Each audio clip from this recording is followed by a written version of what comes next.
আজকে ভারতবর্ষের পশ্চিমবঙ্গের মুর্শিদাবাদের রঘুনাথগঞ্জের নিকটে জেঠিয়া গ্রামে বীরেন দাস মহাশয়ের বাড়িতে এই পাঠ ভগবানের কথা কীর্তনের আয়োজন করা হয়েছে। যে কোনো মাঙ্গলিক তথা মঙ্গলের জন্যে যে কোনো শুভ কার্য করার পূর্বে এই যে ভগবানের মুখনিসৃত বাণী সম্বলিত গীতা গ্রন্থ, সেই গ্রন্থের যে শ্লোকগুলো পাঠের মাধ্যমে শুদ্ধিকরণ নিয়ে আসা হয়, পবিত্রতা আনা হয়। তাই এই বাড়িতে একটা বিবাহ কার্য অনুষ্ঠিত হইবে, তার আগে এই গীতা তত্ত্ব পাঠের ব্যবস্থা করা হয়েছে। তাই এখানে আমরা আজকে উপস্থিত হয়েছি। তাই উপস্থিত ভক্তবৃন্দ এবং গ্রামবাসীগণের প্রতি শ্রদ্ধা এবং প্রত্যেকের প্রতি আমার দণ্ডবত প্রণাম। এই নিয়ে আজকে এই গীতা তত্ত্ব পাঠ শুরু হচ্ছে। সর্বপ্রথমে আমরা ভগবানের বন্দনায় আসছি। অখণ্ড মণ্ডলাকারং ব্যাপ্তং যেন চরাচরং তৎপদং দর্শিতং যেন তস্মাৎ শ্রী গুরুবে নমঃ। অজ্ঞানতিমিরান্ধস্য জ্ঞানাঞ্জনং শলাকয়া চক্ষুরোন্মিলিतं যেন তস্মাৎ শ্রী গুরুদেবায় নমঃ। আজনলম্বিতভুজ প্রফুল্লকমলেশ্বর নমঃ। বরাভয়করং শান্তং করুণামৃত বারিধে শ্রীনমাঙ্কিত সর্বাঙ্গম হরিমন্দির ভালকম প্রসন্নবদনং ধ্যান শ্রী গুরুপাদ সর্বার্থ সিদ্ধিদায়। জয় প্রভু, জয় প্রভু, জয়। নমো মহাবদন্নায় কৃষ্ণ প্রেম প্রদায়তে কৃষ্ণায় কৃষ্ণ চৈতন্য নাম্নে গৈরতিসে নমঃ। পঞ্চতত্ত্ব আত্মকম কৃষ্ণং ভক্তরূপ স্বরূপকম ভক্ত অবতারং ভক্ত আখ্যং নমামি ভক্ত শক্তিকম। হে কৃষ্ণ করুণা সিন্ধু দীনবন্ধু জগৎপতে গোপেশ গোপিকাকান্ত রাধাকান্ত নমস্তুতে। তপ্ত কাঞ্চন গৈরাঙ্গী রাধে বৃন্দাবনেশ্বরী বিশ্বভানুসুতে দেবী প্রণমামি হরি প্রিয়ে।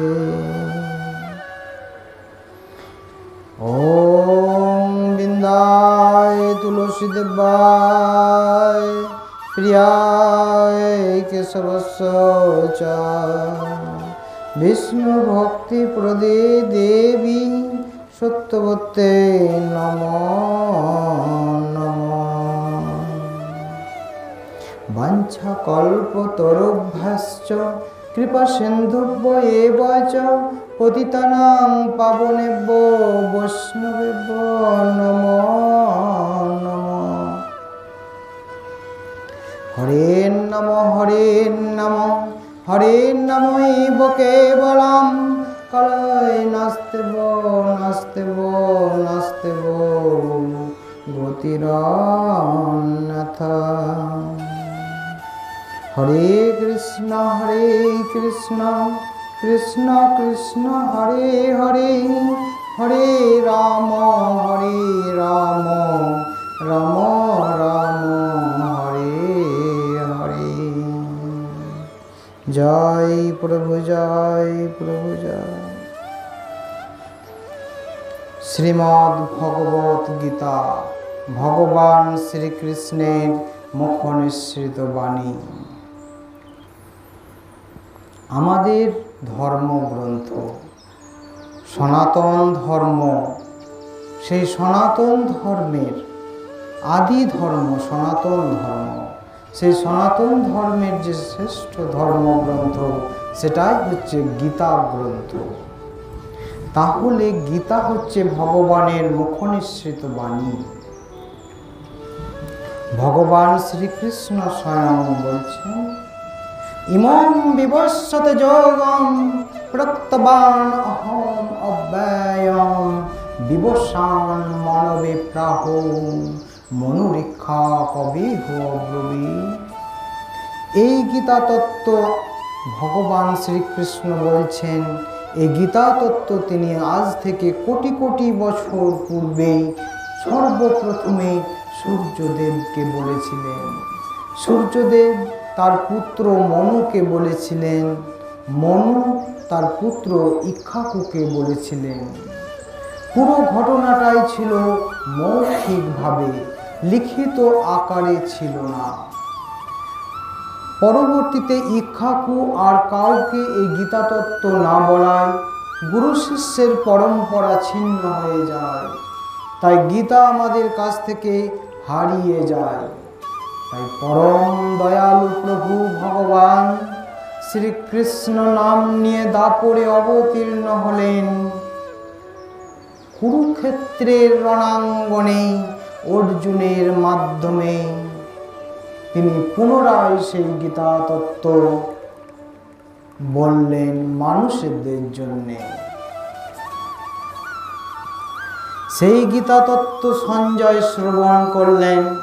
ধৃতরাষ্ট্রের মন্ত্রী, দিব্যচক্ষু দিব্যকর্ণ স্মরণ শক্তি দিব্য থাকায় হস্তিনাপুরের রাজপ্রাসাদে বসেই সঞ্জয় সমস্ত গীতা তত্ত্ব যা কুরুক্ষেত্রের রণাঙ্গনে সংঘটিত হচ্ছিল, সে গীতা তত্ত্ব ভগবান বলছিলেন, তা তিনি দর্শন করলেন এবং তা স্মরণ করে রাখলেন, শ্রবণ করলেন। অনেক দূরে থাকা সত্ত্বেও পরবর্তীতে তিনি তার ভগবানের সত্তাবেশ অবতার গুরু ব্যাসদেবকে বললেন। ব্যাসদেব সেই গীতা তত্ত্ব লিপিবদ্ধ করলেন। এইভাবে আজ থেকে 5000 বছর আগে এই গীতা লিখিত আকারে আমরা পেলাম।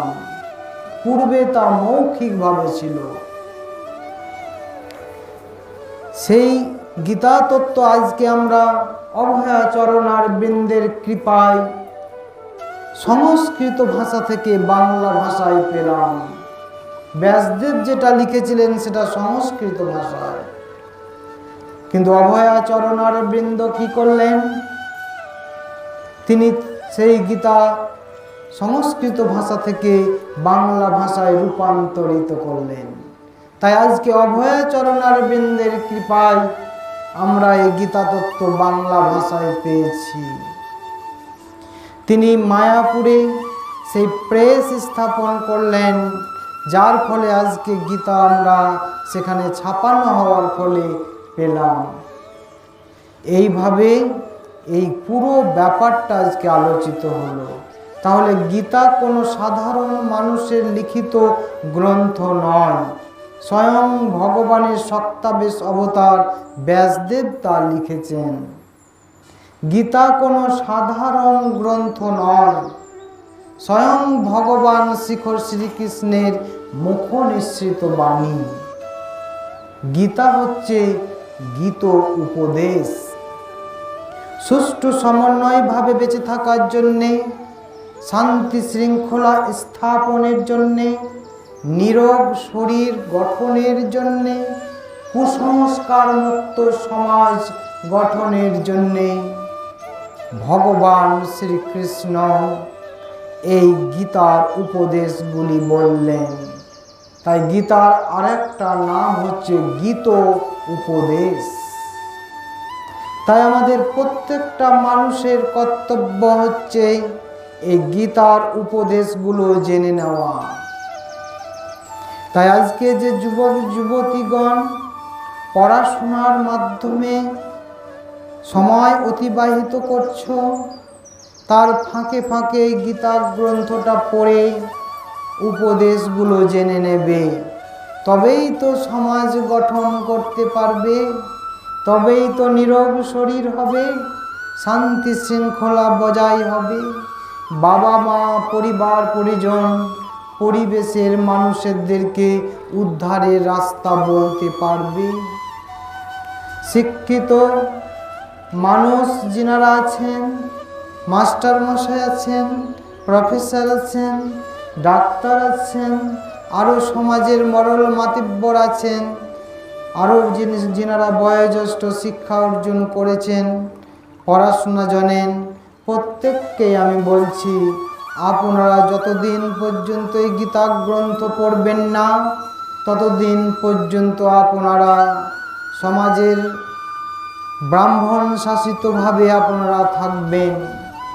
বহু পূর্বে ব্রাহ্মণ শাসিত সমাজ ছিল, তারা যা বলেছেন সমাজে তাই চলছে। তাই যদি গীতা গ্রন্থ পড়ে নেন, সত্য জিনিস জেনে নেন, তবে কি হবে, আপনারা সত্য পথে চলতে পারবেন, সমাজকে সত্য পথে চালিত করতে পারবেন। আপনারা যে কোনো জিনিস ক্রয় করেন তখন তো জেনে বুঝে ক্রয় করেন। একই রকম আপনারা যে ধর্মটা করছেন, যদি গীতা গ্রন্থ পড়ে ধর্ম করেন, তবে আপনাদের ঠিক ধর্ম করা হয়। সমাজে আজকে কালক্রমে সভ্যতার অগ্রগতির সাথে সাথে পরিবর্তন এসেছে। তাই পূর্বে শিক্ষা অত হারে ছিল না, পূর্বপুরুষগণ শিক্ষা অর্জন অতভাবে করেননি, কিন্তু বর্তমান সমাজ তো শিক্ষিত। তাই আপনারা তখনই শিক্ষিত হবেন যখন আপনারা শাস্ত্র গ্রন্থ তথা গীতা গ্রন্থ পড়বেন। পুঁথিগত শিক্ষায় শিক্ষিত হয়ে টাকা পয়সা ইনকাম করবেন, রোজগার করবেন, গভর্নমেন্টের কাছ থেকে সার্টিফিকেট পাবেন, কোনো চাকুরি হবে, রোজগার হবে ঠিকই, কিন্তু সভ্য সমাজ গঠিত করতে হলে গীতা গ্রন্থ পড়ে তার উপদেশগুলো জেনে নিয়ে চলতে হবে।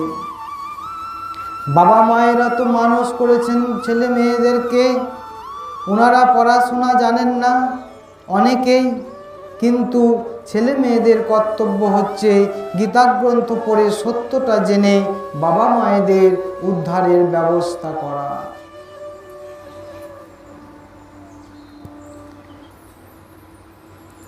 আমরা আজকে মানব জন্মে এসেছি, সর্বশ্রেষ্ঠ জীব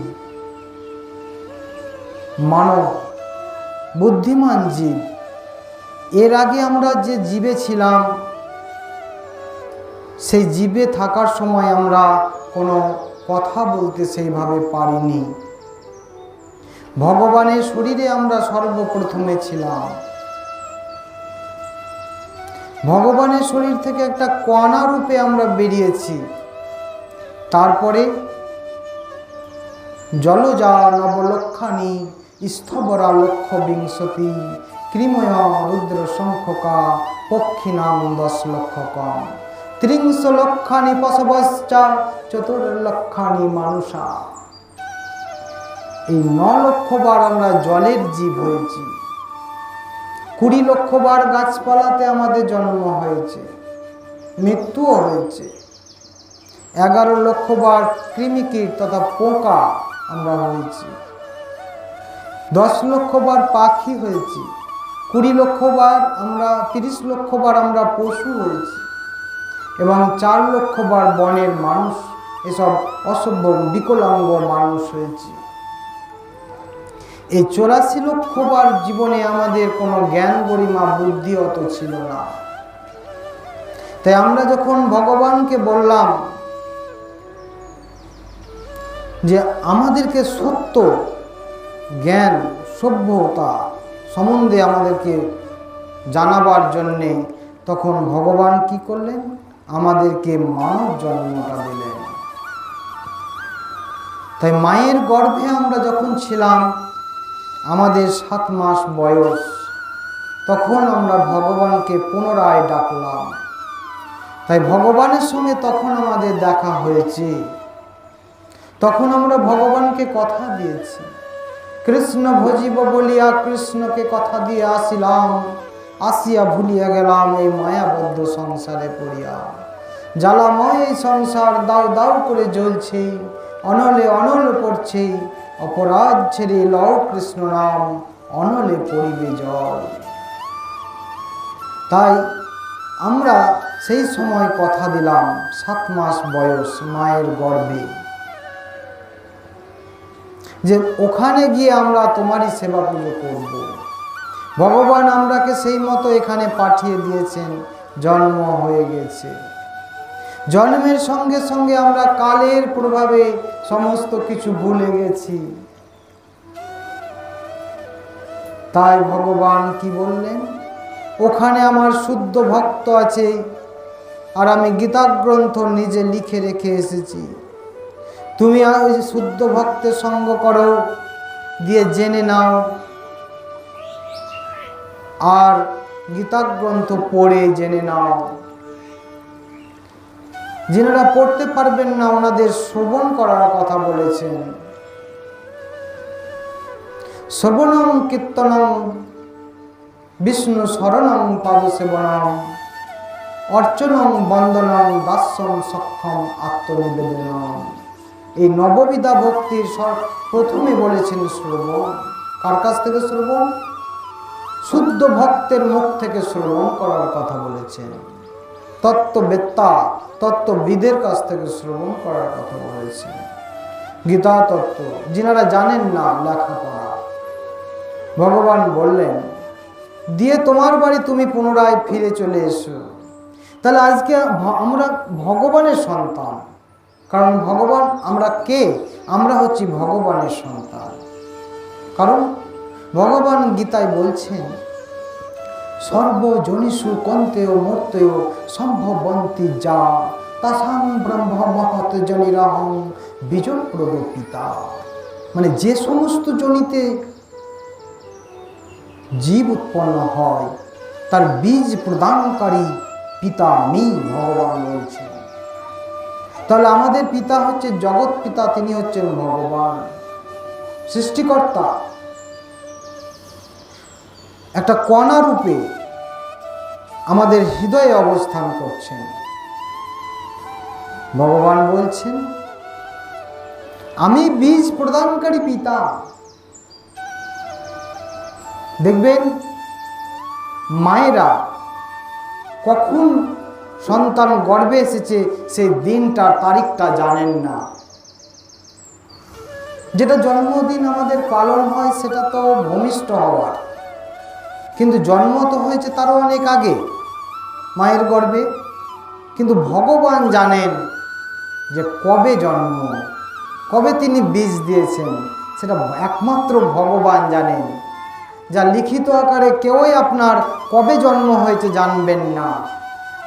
আপনারা যেটা করেন সেটা ভূমিষ্ঠ হওয়ার দিন থেকে।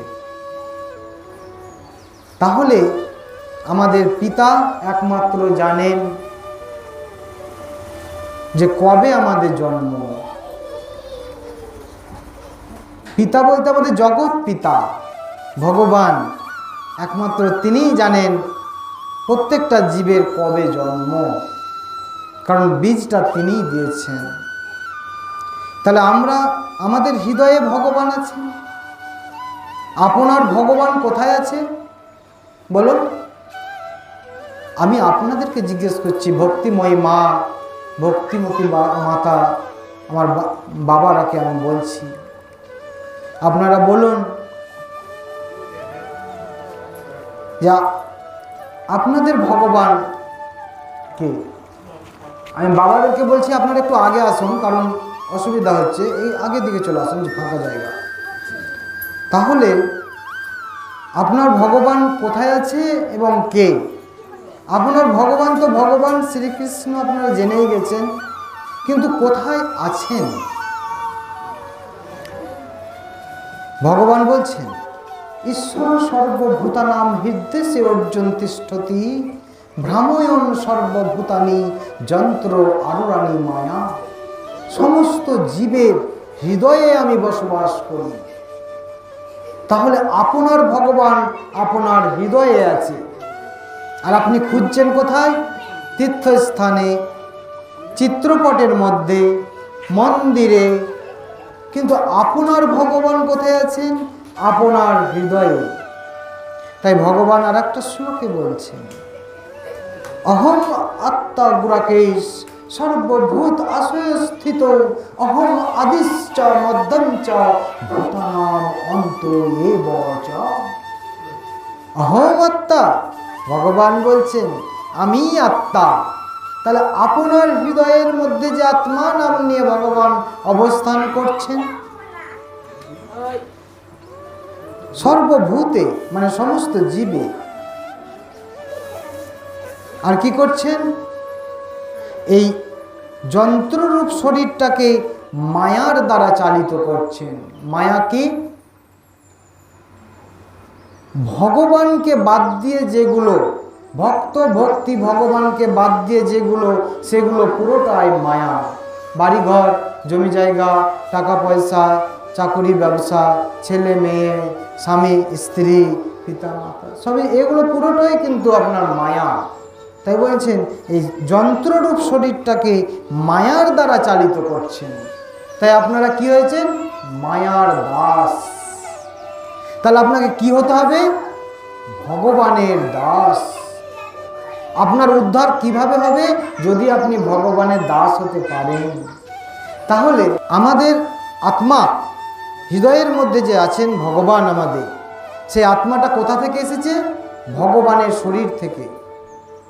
তাই ভগবান বলছেন, অহম আত্মা গুড়াকে সর্বভূত আশ্রয় স্থিত, অহম আদিশ্চ মধ্যম চ ভূতানাম অন্ত এব চ। আমি আদিতে ছিলাম, আমি মধ্যেও ছিলাম, এবং আমি ভবিষ্যতেও আছি। আদি মানে কি?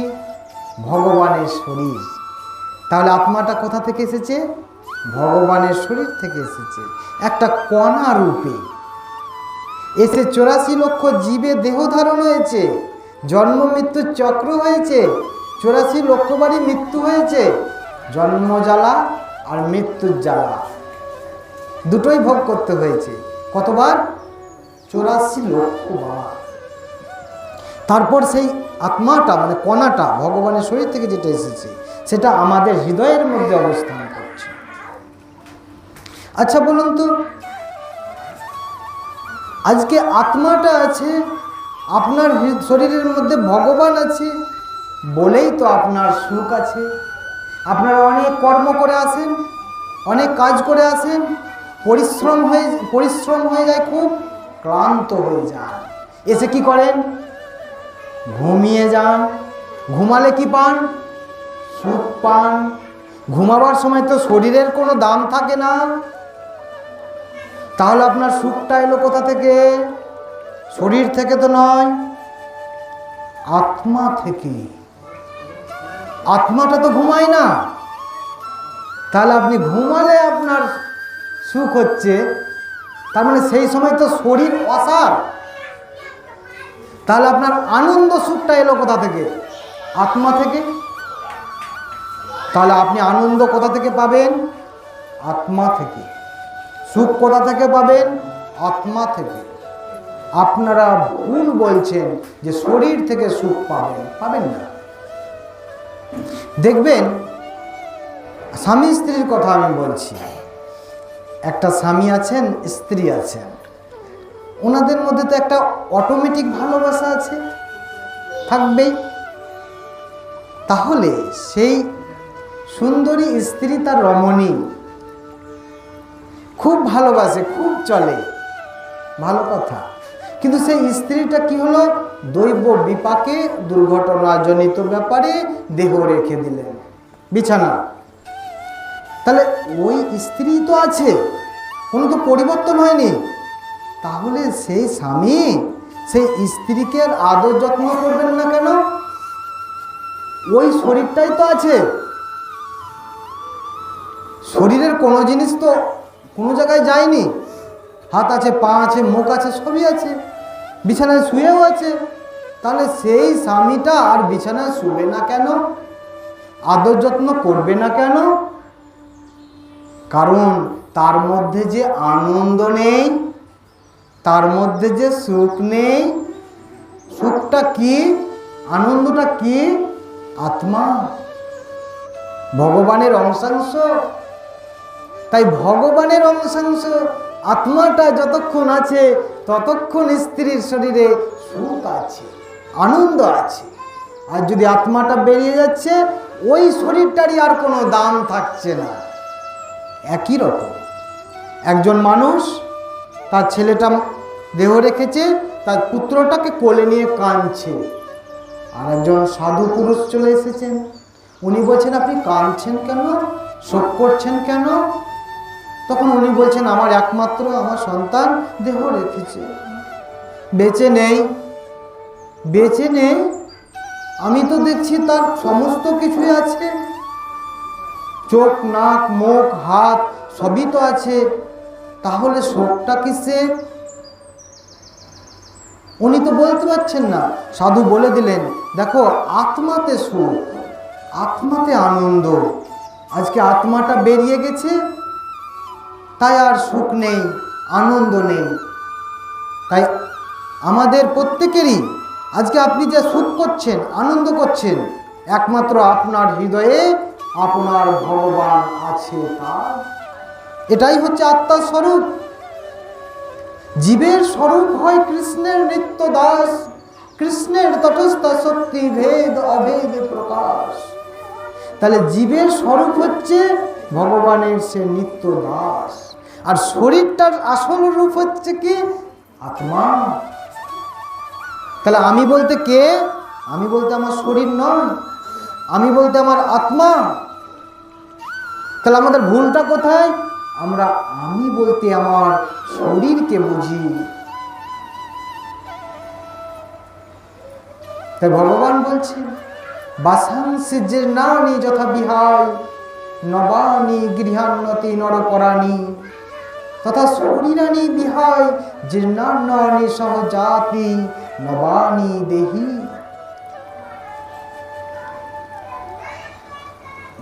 আমাদের বসনটা যেমন জীর্ণ শীর্ণ হয়ে গেলে আমরা সেটা ছেড়ে দিই, আবার নতুন বস্ত্র পরি,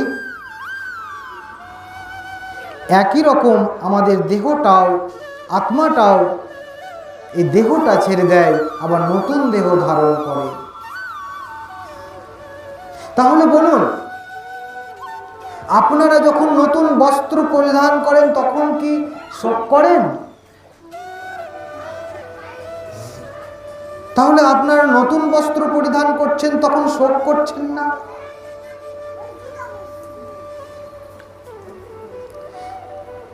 তাহলে আত্মাটা যে নতুন দেহ ধারণ করবে তার জন্য শোক করছেন কেন? কেউ যখন দেহ রাখছে আপনি শোক করছেন কেন? ওটা তো আত্মাটা নতুন দেহ ধারণ করবে, আনন্দ। আপনারা যখন নতুন পোশাক পরছেন তখন কি আনন্দ? তা আত্মাটা তো নতুন দেহ ধারণ করবে, একটা দেহ ছেড়ে আর একটা দেহ ধারণ করবে। তো নতুন দেহ ধারণ করলে কেউ শোক করবে কেন? তাই অর্জুন যখন যুদ্ধক্ষেত্রে ধনুর্বাণ রেখে দিলেন, নিজের আত্মীয় পরিজনকে দর্শন করার পর কুরুক্ষেত্রের যুদ্ধ শুরু হতে চলেছে। ভগবান শ্রীকৃষ্ণ হচ্ছেন সারথী আর অর্জুন ধনুর্ধর। তিনি কি বললেন? একবার পুরোটাই দেখিয়ে দিতে বললেন। ভগবান শ্রীকৃষ্ণ সেই মতো দেখিয়ে দিলেন।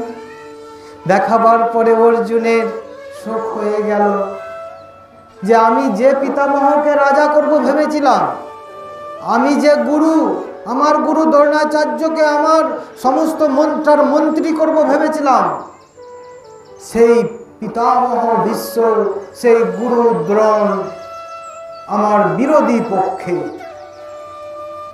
যে দাদা ভাইয়েরা আমার, যারাকে নিয়ে আমি কত খেলেছি, তারা আজকে আমার বিরোধী পক্ষে।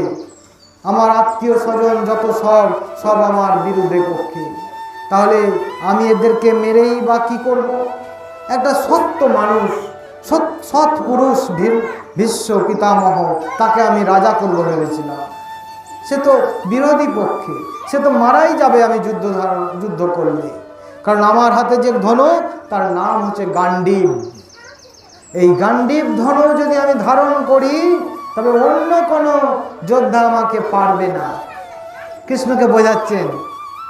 তাহলে তারা সকলেই দেহ রাখবে, আর তারা দেহ রাখবে, তাহলে আমার নিজের লোকেদেরকে হত্যা হয়ে যাবে। শোক হয়ে গেল, দেহগত শোক। তাই আমি যুদ্ধ করব না। তাই অর্জুন কি করলেন? রেখে দিলেন, ধনুর্বাণ রেখে দিলেন।